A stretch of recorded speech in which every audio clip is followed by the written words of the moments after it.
Alhamdulillah Rabbil Alameen, wassalatu wassalamu ala Sayyidil Anbiya wal Mursaleen. This is Mujib Qazi and you're watching Washington Roundtable on VOK TV. सबसे पहले तो ये बताना ज़रूरी है कि पिछले चंद दिनों से मैं व्लॉग क्यों नहीं कर रहा था। हमारी फैमिली में एक बड़ी ट्रेजेडी हुई। हमारी बहन, अल्लाह ताला उन्हें गरीक़ रहमत फरमाए, अचानक उन्हें हार्ट अटैक हुआ, बड़ा मैसिव हार्ट अटैक हुआ और बस 4-5 घंटे की तगदो के बाद हॉस्पिटल में डॉक्टर्स ने ट्राई की, लेकिन वो जान भर नहीं हो सकी और अल्लाह को प्यारी हो गई।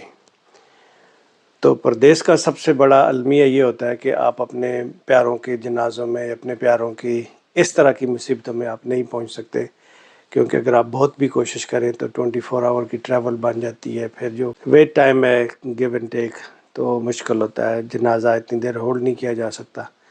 तो ये वो ट्रेजेडी है जिसकी वजह से ये पाकिस्तान के साथ या अपने जो भी लोग अपने अपने मुल्कों को छोड़ के जाते हैं, उनको सबसे बड़ी तकलीफ़ यही होती है कि वो अपने प्यारों के साथ उस वक्त नहीं पहुंच सकते जब ज़रूरत होती है।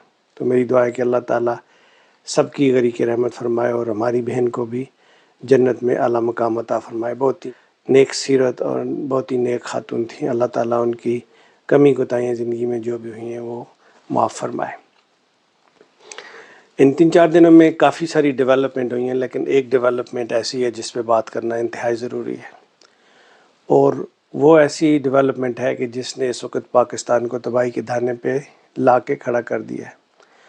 3-4 चीज़ें हैं जिसमें उनका इंटरनेट और उसको कनेक्टिविटी करना और उसको एनालाइज करना बड़ा इम्पोर्टेंट है। इससे सबसे पहला तो यह है कि आपके चीफ जस्टिस अता बंदयाल साहब ऑलमोस्ट 1.5 साल गुजारने के बाद वो अल्लाह अल्लाह करके तो उनकी रिटायरमेंट हुई है।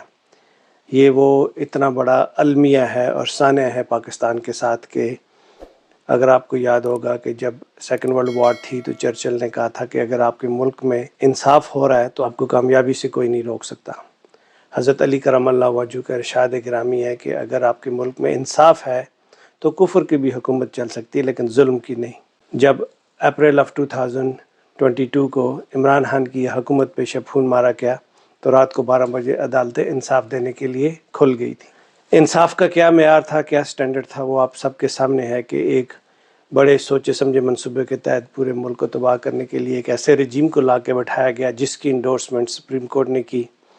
अच्छी खासी असम्बली डिज़ाल्व हो रही थी और फॉरेन इंटरफेरेंस की वजह से वो असम्बली, उन्होंने जो भी सिचुएशन उसके सामने आपके सामने डेवलप हुई, सबको पता है कि इंटरनेशनल इंटरफेरेंस थी जिसकी वजह से असम्बली नहीं तोड़ी गई। उन्होंने फिर लीगली उसको डिज़ाल्व किया। प्रेसिडेंट ने अनाउंस किया कि इलेक्शन होने चाहिए, लेकिन सुप्रीम कोर्ट ने, जिसमें अता Bandial was the main culprit, Imran Khan की हुकूमत को चलता किया और फिर इस वक्त मुल्क को तबाही के धाने पे ला के खड़ा कर दिया गया है। सी पैक, जिसका पिछले कई दहाइयों से बड़ा चर्चा चल रहा था कि it's a game changer for Pakistan, 46 billion की इन्वेस्टमेंट हो रही है, कनेक्टिविटी रूट बन रहा है, बहुत सारी जगहों पे आपके इन्वेस्टमेंट, हाईवेज बन रहे हैं, रेल रोड का हमने सुना था, पूरे मुल्क को हाईवे के थ्रू, फास्ट स्पीड के थ्रू कनेक्ट करना था, फिर बिजनेस हब्स बनने थे, बन भी चुके थे, लोग फ़ायदा भी उठा रहे थे, लेकिन ऑल ऑफ अ सडन उसको ब्रेक लगा दी जाती है। और 2-3 दिन पहले जिन लोगों की वजह से ब्रेक लगाई जाती है उनका दौरा करवाया जाता है गवादर में, उसकी पिक्चर्स देखने में आ रही हैं। इन्वेस्टमेंट सारी चाइना की है, लेकिन वो कुव्वतें जो नहीं चाह रही थी कि पाकिस्तान में सी पैक कामयाब हो, वो कामयाब उसको डीरेल करने में कामयाब हो गई। अफ़गानिस्तान के अंदर चाइना ने अपना एम्बेसडर बैठा दिया है। इसका मतलब यह है कि चाइना ने फॉर्मली अफ़गानिस्तान को एक्सेप्ट कर लिया है। अफ़गानिस्तान की इकानमी बड़ी तेज़ी से तरक्की कर रही है।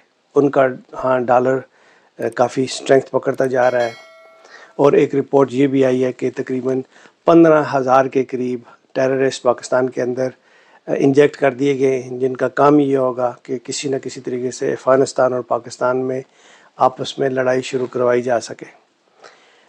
ईस्टर्न बॉर्डर पे आपने देखा होगा कि एक इंडियन जनरल है, उसने प्रेस कॉन्फ्रेंस किया और उसने पाकिस्तान आर्मी पे इल्ज़ाम लगाया है कि यहाँ से ट्रेन टेररिस्ट कश्मीर में एंटर कर दिए हैं, जो वहाँ पे पुलवामा टाइप एक और एपिसोड होने वाला है, जिसकी वजह से پاکستان کو ایسٹرن بارڈر اور ویسٹرن بارڈر دونوں سے انگیج کیا جائے گا۔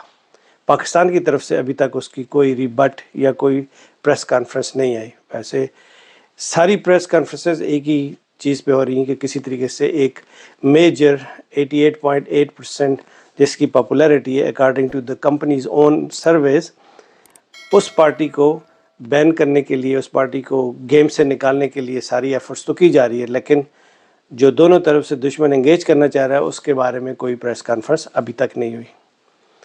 پی آئی اے کے جہاز تقریباً سارے گراؤنڈڈ ہو چکے ہیں اور کسی بھی پی آئی اے کی فلائٹ میں جہاز بھی نہیں ہے آپ کے پاس۔